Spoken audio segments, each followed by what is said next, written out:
ஸ்ரீ மாத்ரே நமக. ஜெயகுருதத் ஜெயகுரு பரசுராம். நமஸ்காரம். நான் கரூர்லேருந்து வல்சலா பண்ணிக்க பிரசன்ன ஜோதிடர். இன்னைக்கு நம்ம ராகு கேது பயிற்சி பலன்கள் கடக ராசிக்கு எப்படி இருக்குன்னு பார்க்க போகிறோம். இந்த ராகு கேது எப்போ பயிற்சி ஆகுது அப்படின்னா, திருக்கணிதப்படி 2025 மே மாதம் 21ஆம் தேதியும், வாக்கியப்படி 2025 ஏப்ரல் மாதம் 26ஆம் தேதியும் மீன ராசியிலிருந்து கும்ப ராசிக்கு ராகுவும், கேது கன்னி ராசியிலிருந்து சிம்ம ராசிக்கும் பயிற்சி ஆகுது. பொதுவாகவே ராகு கேது அப்படிங்கிறது வக்ர கிரகங்கள். ஸோ அதனால் பின்னோக்கி தான் நகரும். இப்போ குரு சனியெல்லாம் எடுத்துக்கிட்டிங்க அப்படின்னா, அவங்கெல்லாம் ஒரு குறிப்பிட்ட மாதத்திற்கு, இப்போ குரு சனியெல்லாம் 5 மாதங்கள் மேக்சிமம் வக்ரமாக இருப்பாங்க. அதுக்கப்புறம் அது வக்ர நிவர்த்தியாகி முன்னோக்கி நகர்ந்து போகும். இப்போ சுக்கிரன் புதன்லாம் என்ன குறிப்பிட்ட நாட்கள், அதுக்கப்புறம் அந்த வக்ர நிவர்த்தி ஆனோன்னா அது அவங்கெல்லாம் முன்னோக்கி அந்த கிரகங்கள்லாம் நகரும். ஆனால் இந்த ராகு கேதுக்கள் எனி டைம் எப்பொழுதுமே வக்ரமாக இருக்குது. ஸோ அதனால் எப்போவுமே வக்ரமாக இருக்கனால இந்த ராகு கேதுக்கள் மட்டும் பின்னோக்கி தான் எப்போவுமே பெயர்ச்சி ஆவாங்க. இப்போ சனிலாம் 10ஆம் இடத்துலேருந்து அடுத்தது 11ஆம் இடத்துக்கு, இப்போ உங்களுக்கு அஷ்டமத்து சனி 8ஆம் இடத்துலேருந்து 9ஆம் இடத்துக்கு பெயர்ச்சி ஆயிருக்காரு, பாக்கிய சனியாக இருக்குது.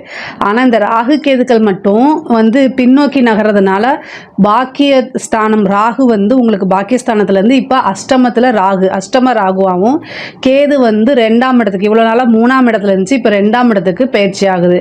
இதுதான் உங்களுடைய ராசி அமைப்பு படி ராகு கேதுடைய பொசிஷனுங்க.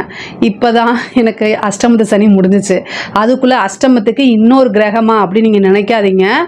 அஷ்டமத்தில் கிரகங்கள் இருக்கிறது அவ்வளவு சிறப்பான நிலை இல்லை தான், நான் ஒத்துக்கிறேன். ஆனால் ராகு பார்த்திங்கன்னா, நீங்கள் சனி மாதிரி உங்களுக்கெல்லாம் ரொம்ப கஷ்டத்தை கொடுக்க மாட்டார். அது போக 1.5 வருஷம் தான். அஷ்டமத்தில் ராகு இருக்குது அப்படின்னா, அந்த அஷ்டமத்தில் ராகு இருந்தால் பொருளாதார நிலைக்கு நல்லது தான். ஆனால் ஹெல்த் வைஸு கவனமாக இருந்துக்கணும். அதாவது சனி மாதிரி ராகு செய்ய மாட்டார். ராகு யோகக்காரகன், சனி கர்மக்காரகன். நீங்கள் என்ன செய்கிறீங்களோ அது கர்மா அப்படியே கொடுப்பாரு, தண்டனை கொடுப்பாரு. சம்டைம் நல்லவங்களே சோதிப்பார். ஆனால் ராகு அப்படி கிடையாது. எல்லாத்துக்குமே நல்ல யோகத்தை கொடுப்பாரு. உங்கள் லைஃப்பில் நீங்கள் என்ன யோகம் நினைக்கிறீங்களோ அதை கொடுத்துட்டு போயிடுவார். ஜாலியான கிரகங்கள் தான் ராகு கேதுக்கள். உங்களுக்கு பெரிய லெவலில் டிஸ்டர்ப் பண்ண மாட்டாங்க. ஆனால் ஒவ்வொரு விஷயங்களும் நிதானமாக செய்யணும்.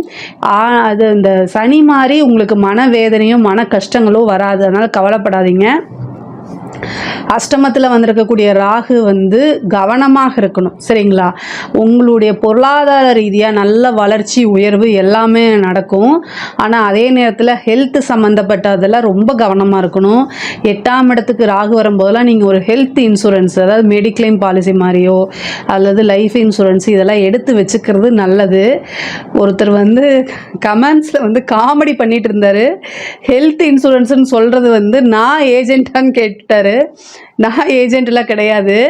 அதாவது 8ஆம் இடம்ங்கும்போது விபத்து கண்டமாகலாம். ஹெல்த் பாலிசிங்கும்போது உடனே நீங்கள் கிளைம் பண்ணிக்கலாம். உங்ககிட்ட கையில் காசு இல்லைன்னா கூட ஏதாவது ஒரு தண்ட செலவு மாதிரி அதை நினச்சி போட்டு வச்சுருந்தீங்கன்னா அந்த டைமில் இது உங்களுக்கு யூஸ் ஆகுங்கிறதுக்காக ஒரு அட்வைஸை தானே தவிர நான்லாம் ஏஜென்ட் இல்லை.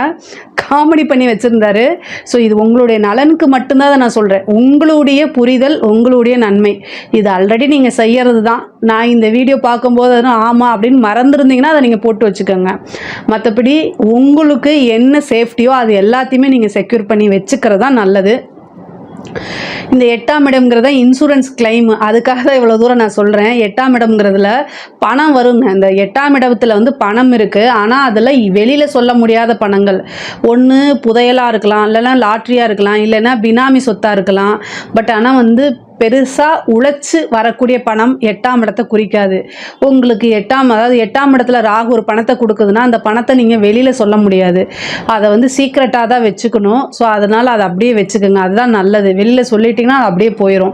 லாட்ரி சொன்னீங்கன்னா அது கண்திருஷ்டி மாதிரி ஆயிரும். அதே நேரத்தில் இப்போ பினாமி சொத்துனா அதை நீங்கள் போய் சொல்லிட்டு இருப்பீங்களா, சொல்ல மாட்டீங்களா? சேம் அதே மாதிரி தான். ஸோ 8ஆம் இடத்துலேருந்து வரக்கூடியது வெளியில் சொல்ல முடியாத அல்லது சந்தோஷப்பட முடியாத ஒரு விஷயம். ஆனால் பணம்ங்கிறது வரும். அதனால அதனால் உங்களுக்கு நன்மையாக தீமையான நன்மை தான், அதில் எந்த பிரச்சனையும் இல்லை. கடன் ரீதியாக இருக்கக்கூடிய பிரச்சனைகளுக்கு ஒரு சொல்யூஷன் கண்டிப்பாக கிடச்சிரும். 2ல் கேது வந்திருக்காரு, 8ல் ராகு. ஸோ அதனால் கடன் ரீதியாக இருக்கிறதுக்கு ஒரு பெரிய பிரச்சனையிலேருந்து தப்பிக்கிறதுக்கு உண்டான சந்தர்ப்பத்தை இந்த ராகுவும் கேதுவும் உங்களுக்கு உருவாக்கி கொடுத்துருவாரு. 8ஆம் இடத்துல ராகு வந்திருக்கனால ஒவ்வொரு சனிக்கிழமையும் நீங்கள் என்ன பண்ணணும்னா, சனிக்கிழமை ராகு காலத்தில் காலபைரவர் வழிபாடு பண்ணிடுங்க. இந்த காலபைரவர் வந்து எவ்வளோக்கு எவ்வளோ நீங்கள் வழிபாடு பண்ணுறீங்களோ அத்தனையுமே உங்களுக்கு அப்படியே பிளஸ்ஸிங்காக மாறும். ஏன் அப்படின்னா, ஒரு விபத்து கண்டம் இல்லை உயிர் கண்டம் இந்த மாதிரி விஷயங்கள்லேருந்து காப்பாற்றும். தலைக்கு வரது தலைப்பாயோட போச்சு அப்படிங்கிற அந்த இதில் உங்களுக்கு வந்து நிற்கும். மெயினாக இந்த காலபைரவர் வழிபாடு வந்து மாதத்தில் ஒரே ஒரு சனிக்கிழமை, அதாவது சில பேர் வந்து அந்த தேய்பிறை அஷ்டமியில் போடுவாங்க. காலபைரவரை தேய்பிறை அஷ்டமியில் போடுறது நல்லது தான். ஆனால் கடக ராசியை பொறுத்த வரைக்கும் உங்களுக்கு சனியோடைய வீட்டுக்கு ராகு வந்திருக்கார். அதனால் சனிக்கிழமை ராகுவோடைய காலங்களில் காலபைரவரை வழிபாடு பண்ணுறது ரொம்ப ரொம்ப விசேஷம். ஏன்னா ராகு அப்படிங்கிறது காலத்தை வென்ற கிரகமாக இருக்கனால அந்த டைமில் காலத்தை வென்றவங்க யாருன்னா காளி, காலபைரவர், இவங்கெல்லாம் காலத்துக்கு அப்பாற்பட்ட தெய்வங்களாக இருக்கனால அவங்கள வழிபாடு பண்ணுங்கள். சனிக்கிழமை ஒன்று நீங்கள் காளி வழிபாடு பண்ணலாம், அப்படி இல்லைன்னா காலபைரவர் வழிபாடு பண்ணலாம். இதை 2 வழிபாட்டை ரொம்ப ரொம்ப பிடிச்சி வச்சுக்கோங்க. அதுதான் உங்களுக்கு இந்த 1.5 வருஷத்தில் நல்ல யோகத்தையும் ஏதாவது கண்டங்கள் வந்தால் தப்பிக்கிறதுக்குமே இந்த தெய்வ வழிபாடு தான் உங்களுக்கு உறுதுணையாக நிற்கும். அதனால் நமக்கு வந்து திக்கற்றவர்களுக்கு தெய்வம் தான் துணை. காலங்கள் கெட்டு கிடக்கும்போது தெய்வத்தையும் தெய்வ வழிபாடையும் பண்ணுறதுனால நமக்கு தப்பே கிடையாது. கொஞ்சம் மனநிலை வந்து வெக்ஸாகி இருக்கக்கூடியவங்க தான் வந்து கடகராசிக்காரங்க. இப்போ தான் உங்களுக்கு அஷ்டமத்து சனி முடிஞ்சிருக்குது. இந்த ராகு இதில் வந்து வழிபாடு பண்ணாலே போதுமானது. ராகு நல்ல யோகத்தையும் செய்வாருங்க, அவர் பேரே யோகக்காரகன். அதனால் பயப்படலாம் வேண்டாம். கேது 2ஆம் இடத்துக்கு வந்திருக்கனால பண ரீதியாக இருக்கக்கூடிய பிரச்சனைகள் வந்து படிப்படியாக சால்வ் ஆகும். ஆனால் பெரிய லெவலில் எதிர்பார்க்காதீங்க. இந்த ராகு வந்து எந்த இடத்துக்கு இருக்காரோ அதை வந்து வளப்படுத்தி விடுவார். கேது எங்கே இருக்காரோ அதை கொஞ்சம் சுருக்கி தான் விடுவார். அப்போ வந்து பார்த்திங்கன்னா உங்களுக்கு பண ரீதியாக இருக்கிறதெல்லாம் வந்து கொஞ்சம் கொஞ்சமாக தான் வரும். ஒரே நைட்டில் பெருசாக பணத்தை எதிர்பார்க்காதீங்க.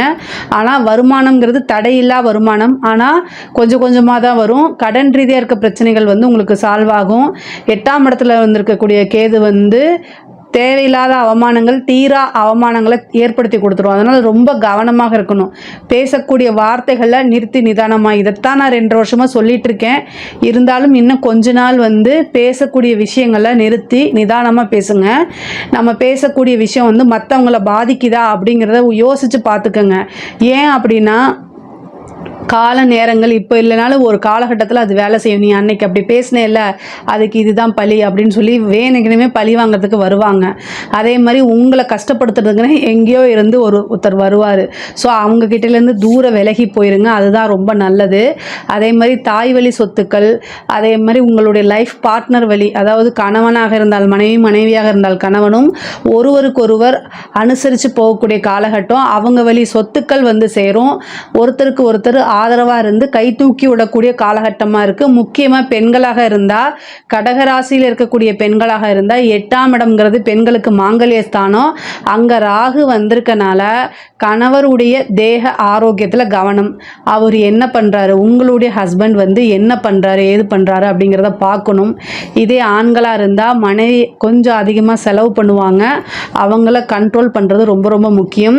கடகராசியில் இருக்கக்கூடிய ஆணாக இருந்தாலும் சரி, பெண்ணாக இருந்தாலும் சரி, இந்த காலகட்டத்தில் ரொம்ப ரொம்ப தேவை சிக்கனமாக இருந்து பழகுங்க. தேவையில்லாத செலவுகளை பண்ணாதீங்க, அது உங்களுக்கு ரொம்ப ரொம்ப நல்லது. கேது வந்து 2ஆம் இடத்துல வந்திருக்காரு, 8ஆம் இடத்துல ராகு. இந்த ராகு வந்து ஆன்லைன்லேருந்து நிறைய இது வாங்குறதுக்கு உண்டான விஷயங்களை தூண்டி விடும். ஆன்லைனில் அதாவது ட்ரெஸ் வாங்குறது, வேறு ஏதாவது சம்திங் வந்து நிறைய திங்ஸ் வாங்குறதெல்லாம் தூண்டி விடும். அது தேவையில்லாத செலவுகள், அப்புறம் அது ஒரு பெரிய கடனாக கொண்டு போய் மாட்டி விட்டுரும். ஸோ அதனால் ரொம்ப ரொம்ப கவனமாக இருக்கணும். அதே மாதிரி சோஷியல் மீடியாவில் இருக்கும்போது கவனமாக இருக்கணும். பெண்களுக்கு ஒரு தீராத அவமானங்கள், ஆண்களுக்கு ஒரு விபத்து கண்டங்கள் இதெல்லாம் இருக்குது. இதெல்லாம் ரொம்ப பார்த்துருக்கணும். நைட் டைம் ட்ராவலை ரொம்ப ரொம்ப அவாய்ட் பண்ணுறது நல்லது. அதே மாதிரி ஹெல்த் ரீதியாக ஏதாவது ஒரு பிரச்சனைகள் வரத்துக்கு வாய்ப்புகள் இருக்குது. சர்ஜரி கண்டம் இந்த மாதிரி விஷயங்கள்லாம் ரொம்ப பார்த்துருக்கணும். குடும்பத்தில் வந்து 2ஆம் இடத்துல கேது வந்திருக்கனால குடும்ப நபர்களிடையே வாக்குவாதங்கள் வந்துக்கிட்டே இருக்கும். இதை வந்து வழிபாடு என்ன பண்ணணும் அப்படின்னா, ஞாயிற்றுக்கிழமை ராகு காலம் வருது பார்த்திங்களா, 4 to 6 ஞாயிற்றுக்கிழமை 4 to 6 வந்து ராகு காலம். அதில் வந்து பிரித்திங்கரா தேவி வழிபாடு பண்ணுங்கள். கடக ராசியை பொறுத்த வரைக்கும் குடும்பத்தில் ஏதாவது பிரச்சனை, குடும்ப நபர்களிடையே ஒற்றுமை குறைபாடு இருக்குது, சண்டை சச்சரவுகள் வந்துட்டுருக்கு, மன நிம்மதி இல்லாமல் இருக்குது அப்படின்னா, ஞாயிற்றுக்கிழமை வரக்கூடிய ராகு காலம், ஞாயிற்றுக்கிழமை எந்த டைமில் ராகு காலம் வருது அப்படின்னா 4 to 6 மணிக்கு, அதில் வந்து அபராஜிதா அப்படின்னு சொல்லக்கூடிய பிரித்திங்கரா தேவி வழிபாடு பண்ணுங்கள். அவங்கள வழிபாடு பண்ணிங்கன்னா எந்தவித பிரச்சனைகளாக இருந்தாலும் உடனடியாக சால்வ் ஆகும். அது மட்டும் இல்லாமல் முக்கியமாக வந்து பார்த்திங்கன்னா செய்வினை கோளாறு, நமக்கு வரக்கூடிய பேராபத்துகள், விபத்து, அகால மரணம் இந்த மாதிரி விஷயங்கள் எல்லாம் வந்து பிரித்திங்கரா தேவி வழிபாடு தான் கை கொடுக்கும். ரொம்ப ரொம்ப நல்லது. நீங்கள் மெயினாக இந்த வழிபாடை பண்ணுங்கள். தாயாருடைய தேக ஆரோக்கியத்தில் கவனமாக இருக்கணும். முக்கியமாக வந்து உங்களுடைய நேம், அதாவது உங்களுடைய பேர் கெட்டு போகிறதுக்கு வாய்ப்பு, தேவையில்லாத வதந்திகள், தப்பு நீங்கள் செய்ய மாட்டீங்க. கடகராசியை பொறுத்த வரைக்கும் மற்றவங்களுக்கு ஹெல்ப் பண்ணணும்னு நினைப்பீங்க. அதே நேரத்தில் ப்ராட் மைண்டடாக இருப்பீங்க. உங்கள் ஃபேமிலிக்காக சாக்ரிஃபைஸ் பண்ணக்கூடிய நபராக தான் இருப்பீங்க. ஆனால் இந்த காலகட்டம் ராகு வந்திருக்கனால தேவையில்லாத கெட்ட பேர், அதனால் மன வருத்தம் இந்த மாதிரிலாம் இருக்கும். பெண்கள் வந்து எங்கேயாவது வண்டியில் போகும்போது ரொம்ப ஜாக்கிரதையாக போகணும்.